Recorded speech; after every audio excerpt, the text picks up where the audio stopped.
औज़ुबिल्लाहि मिनश्शैतानिर्रजीम बिस्मिल्लाहिर्रहमानिर्रहीम। एक्सरसाइज जो मैं शुरू कर रहा हूँ वो है 13.2।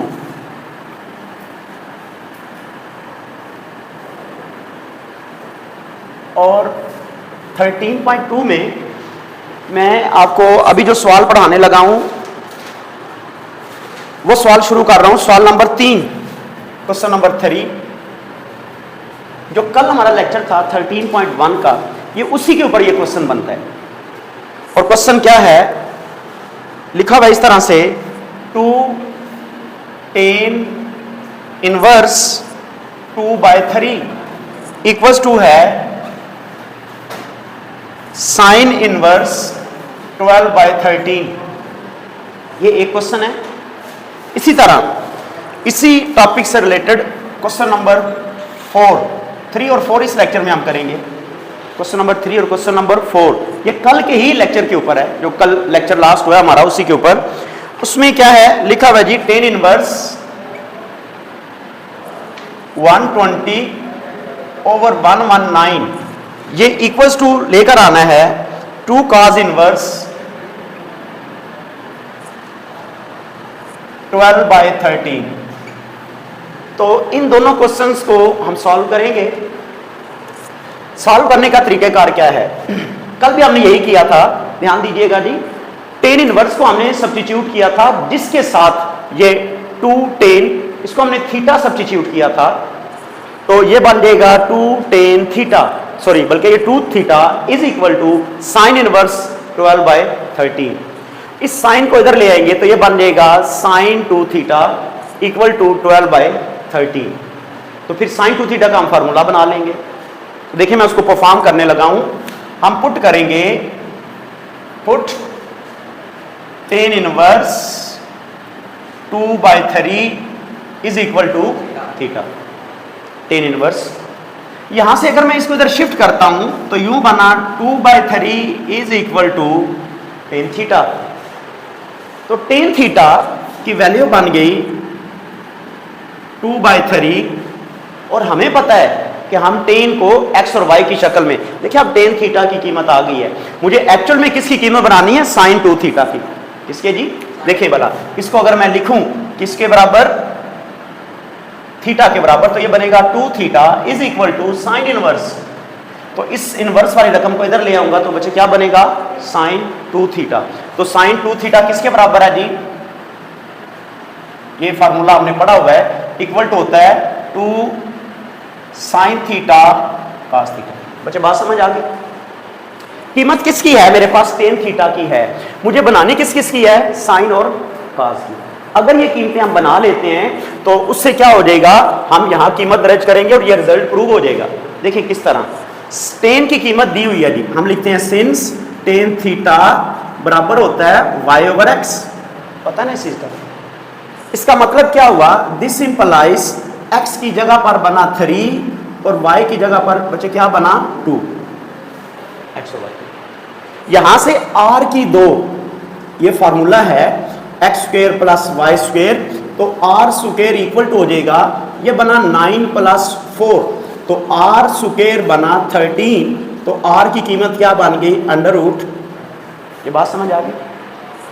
अब हमें यह भी पता है कि cos थीटा किसके बराबर होता है, cos थीटा बराबर होता है x/r।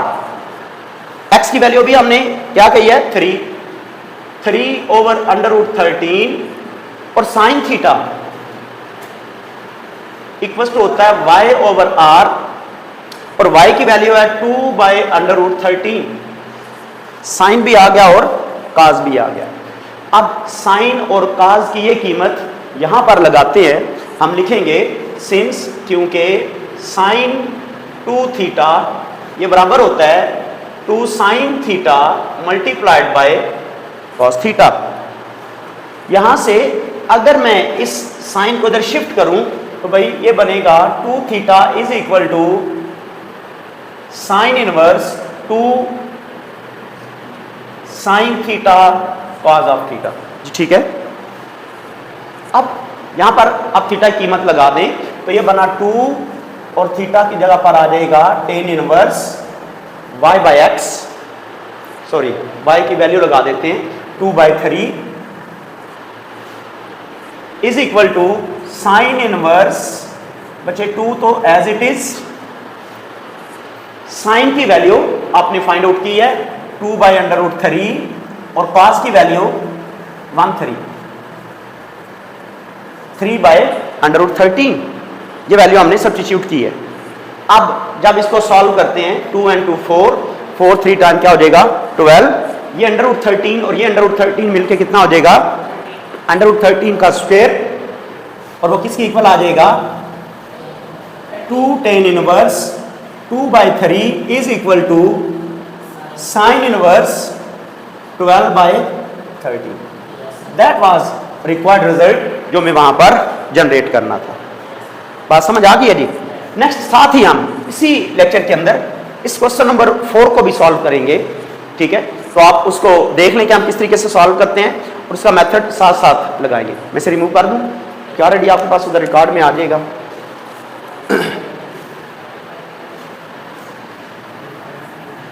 क्वेश्चन देखिए मेरे पास ये रकम लिखी हुई है जी, तरतीब बनाएंगे। किसको सब्स्टिट्यूट किया था यहां पर, हाँ जी यहां हमने सब्स्टिट्यूट किया था जो 2 के साथ एंगल में आ रहा है, यहां पर 2 के साथ एंगल में क्या आ रहा है cos इनवर्स। तो हम सब्स्टिट्यूट क्या करेंगे जी, पुट करेंगे जी पुट करेंगे cos inverse 12/13 is equal to theta के इक्वल।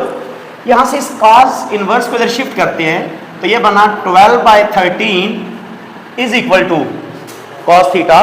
यहां से cos थीटा की कीमत आ गई 12/13 और cos किसके बराबर होता है जी, जिस तरह हमने इसको लिखा था tan थीटा बराबर होता है y/x, तो हम लिखेंगे सिंस क्योंकि cos थीटा बराबर होता है x/r।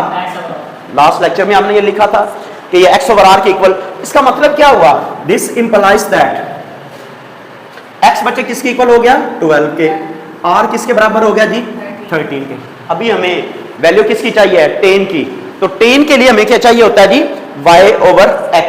y मौजूद नहीं है, x तो मौजूद है, तो y की कीमत निकाल लेते हैं। कैसे लिखते हैं जी, सिंस, हाँ जी सिंस क्योंकि r² is equal to x² plus y², तो यहां पर वैल्यू लगाते हैं। r की वैल्यू है जी 144 r² की, बल्कि 169 13 वैल्यू है जिसकी, और यहां पर बनेगा 144 एंड प्लस y², और यहां से y² की वैल्यू के लिए 169 minus 144 is equal to y², तो यहां से y² की वैल्यू बन रही है जी 25, तो y किसके इक्वल आ रहा है जी, y की वैल्यू 5 के इक्वल आ रही है। और जब y की वैल्यू ये आ चुकी है तो यहां से हम tan की वैल्यू बना सकते हैं। tan थीटा बराबर होता है y/x, और y किसके बराबर है जी 5, और x किसके बराबर है जी 12 के, तो रिजल्ट बना 5/12। ये किसकी वैल्यू आई है भला, tan की आई है। हमें जनरेट क्या करना है ये चीज ध्यान दें बच्चे। यहां देखें जब हमने इसको रखा थीटा के बराबर तो ये बन गया 2 थीटा, और इस tan को इधर लेकर आएंगे तो क्या बनेगा tan 2 थीटा। तो अब tan 2 थीटा का कुलिया बनाना होगा, मैं इधर लिखने लगा हूं since tan 2 theta. Chapter number 10 में ये पूरी बात हमने डिस्कस की हुई है। ये इक्वल टू होता है 2 tan थीटा ओवर 1 माइनस ये कीमत है। अब बच्चे हम क्या करते हैं, ये 2 थीटा इसी तरह रहने देता हूं, और ये tan इधर आएगा तो हो जाएगा tan इनवर्स इनटू ये वैल्यू बनेगी 2 tan theta over 1 minus tan square theta. समझ आई बात जी। यहां से ये फार्मूला है, ये तो पता है ना। इस फार्मूले में इतना हिस्सा जो है इधर शिफ्ट किया है हमने tan को, तो ये बच्चे बन जाएगा tan इनवर्स। यही एक्चुअल हमारा चैप्टर है इनवर्स ट्रिग्नोमेट्रिक फंक्शन। अब हम यहां पर कीमतें लगाते हैं। देखें बच्चे ये बना 2 थीटा की जगह पर क्या आ गया जी, थीटा की जगह पर आएगा cos inverse 12/13 is equal to यहां पर आएगा tan inverse into 2 tan theta, कीमत थी ना टेन थीटा की, ये 2 टेन थीटा कीमत क्या है 5/12 और 1 माइनस 25/144। बच्चे बात समझ आ गई? अब इसको हम सिंप्लीफाई करते हैं। This is equal to tan inverse into, इसको जब हम सॉल्व करते हैं तो कितना बनता है 10/12, ये बनता है 10/12। यहां पर इसका एलसीएम लेते हैं 144 माइनस 25/144, ठीक है। इन रकमों को सादा करते हुए रेसिप्रोकल की फॉर्म में लिखते हैं तो ये रिजल्ट कुछ इस तरह से आ रहा है 10 इनवर्स ब्रैकेट में एक रकम है 12/10/12 और दूसरी ये जो रकम है इसको लिखेंगे 144/119। ये बच्चे 144 में से 25 जब सब्ट्रैक्ट होगा। अब इसको आप सिंप्लीफाई कर लें। सिंप्लीफाई कैसे होगा, ये 12 इससे कटेगा तो यहाँ 12 बनता है। 12 जब 10 से मल्टीप्लाई होगा तो ये बनेगा 10 इनवर्स 120/119, ये इक्वल टू आ रहा है किसके जी 2 cos इनवर्स 12/13। तो ये कल वाला ही लेक्चर एक्चुअल दोनों एक्सरसाइज में मौजूद हैं। तो इस तरह के 5 सवाल हैं, ठीक है। कल 13.1 के 3 जो थे और आज 13.2 का क्वेश्चन नंबर 3 और क्वेश्चन नंबर 4 है, ठीक है। नेक्स्ट लेक्चर में हम इनके फार्मूला सॉल्व करते हैं, ठीक है।